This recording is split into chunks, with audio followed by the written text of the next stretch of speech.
Today I'm going to show you how to find the perfect bow hold in 5 easy steps. I'll show you them individually and then I'll go into a little bit more depth. So step 1, take your thumb and place it this way into the space between the frog and the leather lapping.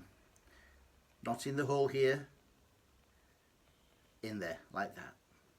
Next step, take this finger and loop it over so it makes a ring, like this. Just loop it over. This finger shares the same tendon and it just sits across the eye or whatever you have here on the frog, this pattern. Sit it across wherever it feels comfortable. Take your pinky, sit it on the top, right on the top, not straight, not pushed out, just on the top, and place your first finger wherever it feels comfortable. And that's it. The spacing between each finger should feel as though you just picked up a cloth. Just like that. Today, so now you've got your bow hold nice and ready, let me show you what each finger does on the bow. And I like to think of the fingers as a set of springs or suspension on a car, if you like. And it's important that all the fingers are curly at all times so that all the bow strokes you need are able to be accommodated and the bow can move in any direction. Now look, as my old fiddle teacher used to say, there's more than one way to skin a rabbit. If you want to hold it like this, go do it. You can play the fiddle how the hell you like, as long as you do enough practice. You stand on your head and play. But for me, the fiddle is hard enough.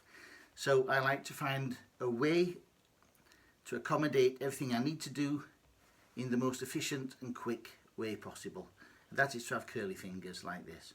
So the thumb goes in there, as I've already explained. That just stops the bow falling on the floor. Simple as that. The ring finger acts as a fulcrum on, imagine a fulcrum on a seesaw. So as the bow moves, and it's a pivot. That's all it does. It can pivot.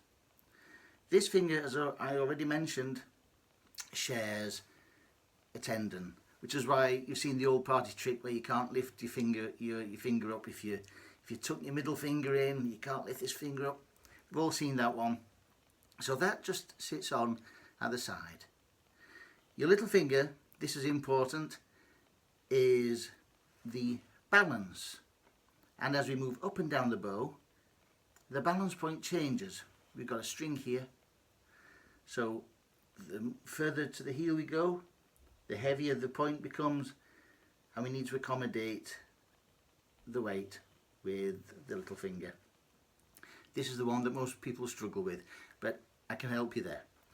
The first finger, this stops the bow sliding around from side to side, so it keeps the bow on track, and it also transfers weight into the string itself.